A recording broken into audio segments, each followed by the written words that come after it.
Ladies and gentlemen, in just a couple of moments, we're going to get ready to start our time of sharing here. So as soon as everyone gets seated, we'll get started.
And those in the back of our chapel, if you'd like to come forward and please take your seats.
Well, ladies and gentlemen, at this time, we'll have our time of sharing for Deacon Rick. From what I understand, there's those that are going to speak have already been decided upon. So at this time, I'd like to invite whoever would like to go first to please come up and you can share as you would like. Don't be shy.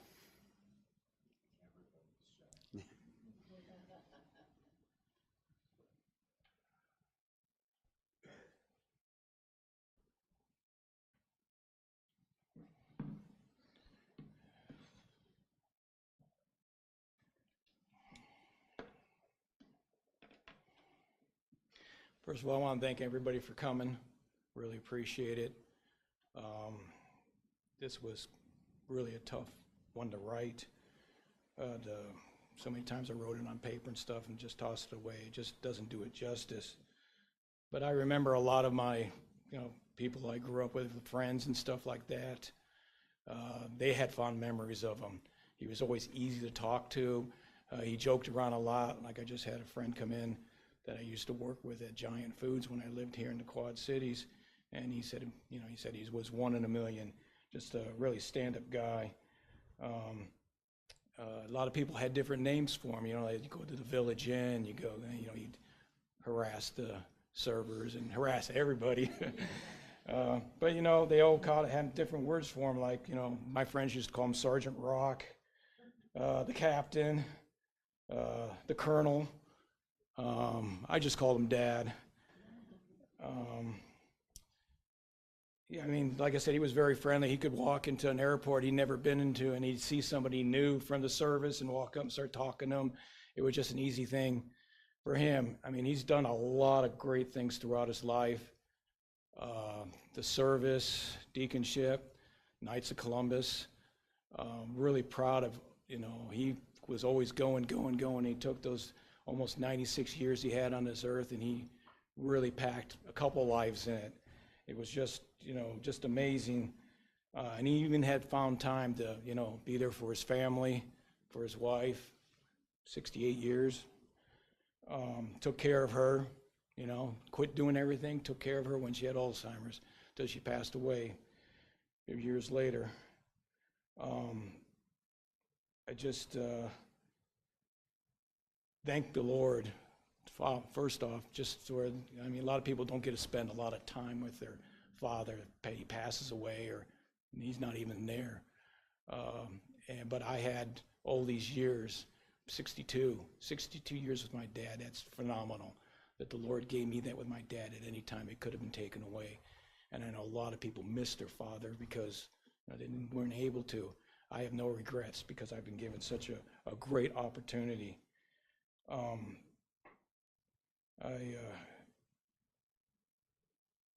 just want to say that I'm going to miss him. I'm going to miss him greatly.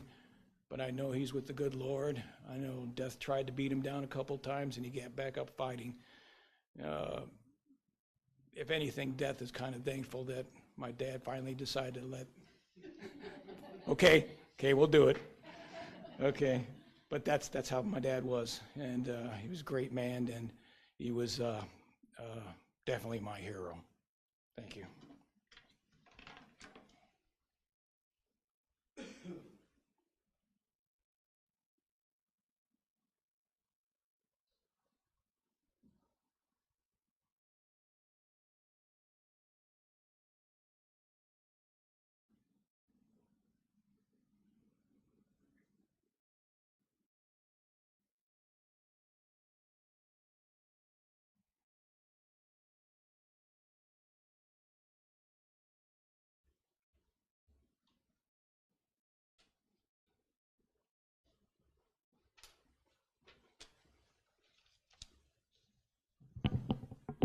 Whoa, okay.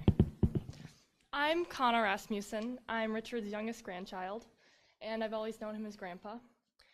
And while he lived fairly far away from me for my entire life, I always remember visiting him in the house in Bettendorf. I remember that he would wait up late into the night for us, and when we arrived, he would come to the door and he would hug all of us out on the front porch steps next to the statue of Mary and the bird bath. In fact, I remember a lot of things about that house. I remember the glass case of religious artifacts that always mesmerized me as a kid, the bowl of suckers he left out for me, and the damp basement. But what I remember most is the room of photos that he had. There were pictures of everyone. Framed, unframed, stacks of drugstore prints, some big, some small, some nearly half a century old, some brand new ones that had just recently been mailed to the house. Distant aunts and uncles, wedding shots of his children, great-grandkids eating ice cream, church ceremonies where he was dressed in his deacon outfit, newborn babies, military photos. I loved that room as a kid because there was just so much to see. Shelves upon shelves and wall after wall of all these people who were somehow related to me, if not by blood, by relation. Along with his collection of coffee mugs, it was the most fascinating thing to me. Looking back today, it really was a special sight. And even though the photos have long been dispersed out to various friends and family members after the little house in Bettendorf with the statue of Mary and the old chain link fence was sold, I think that room speaks to the character of my grandfather, because he was so proud of his family. He would shuffle around that room slowly, drinking out of one of those various coffee mugs, pointing out different people and stories. From the way he talked and smiled and explained, you could just tell that he cared so deeply about the big family that he had and the unique and special lives that they led. And today, at his visitation, it says so much that so many of those people in those photos, those people that he cared about, are here because we all felt the same way about him. It was impossible to not be drawn to someone who was so respectful to everyone that he met. He was someone who got to know everyone's names and stories, who remembered them, who checked up on them and asked them how they were doing, made them feel seen and important. Not everyone has that ability, especially today.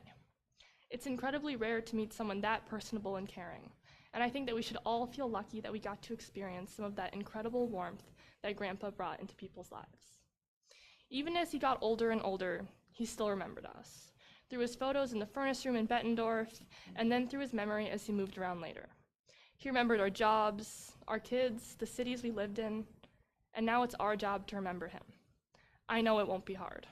It's impossible to forget someone who is so proud of you just for being part of his family and for visiting him. It's impossible to forget someone who always remembered you. I've only known Grandpa for a very small part of his life, but I'll still always remember him as the person who would stay up late at night to meet you at the door and knew all of his children and grandchildren by name,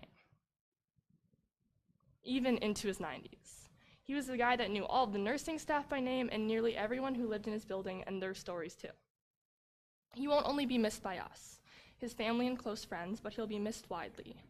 He'll be missed by the fellow Primrose residents who will no longer see him drinking his coffee in the lobby and always go out of their way to stop for a chat with him. For some of those people, I'm sure he made the last part of their lives a little bit softer, a little bit more normal. He'll be missed by the waiters and waitresses who have grown fond of his personality and presence at the restaurants he used to go to. And he'll be missed by the staff who always laughed at his jokes. And of course, he'll be missed by me, who always listened to him ask if boys were lining up around the house for me yet. Really, I think we can all agree that he left behind a lot of people who will miss him very much. Thank you.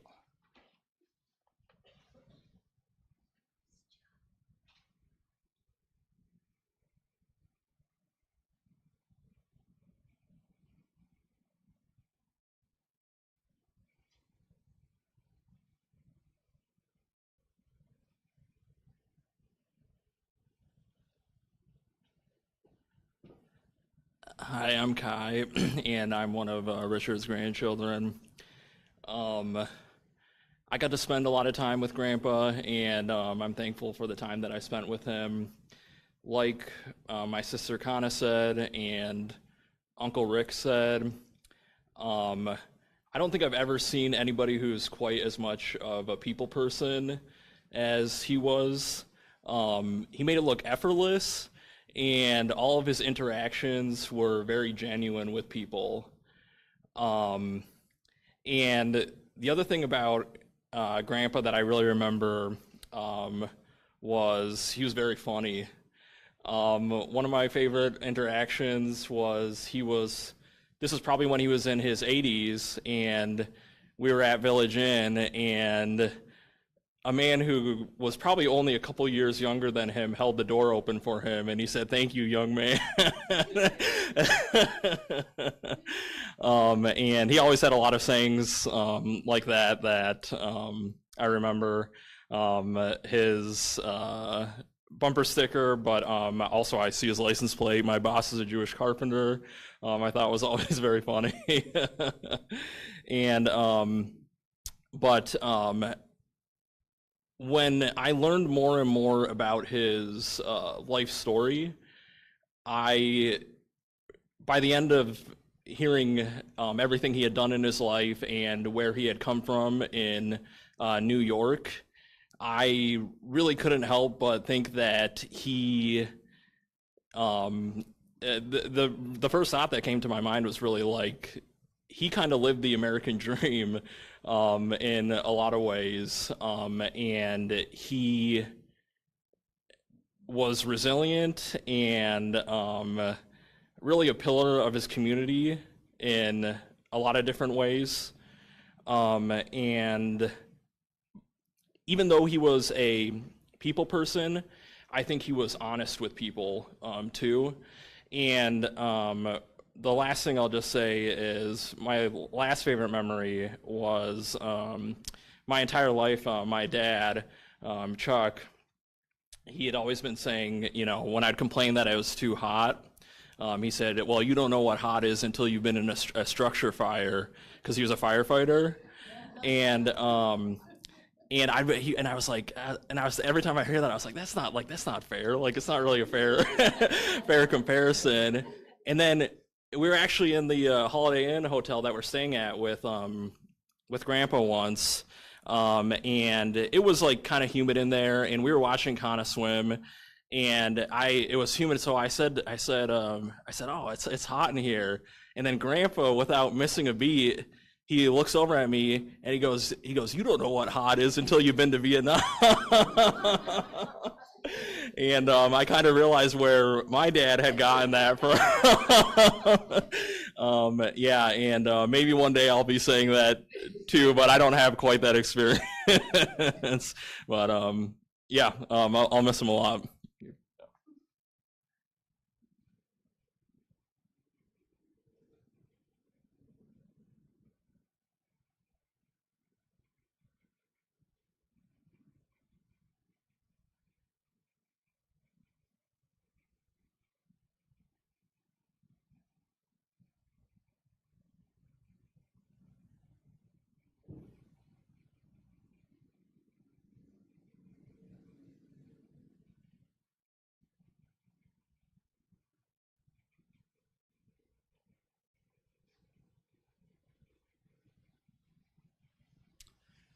Does anyone else have a memory or a story they'd like to share? I know you live as long as Deacon Rick, and there's definitely a lot of stories to share, so I know everybody's got their own.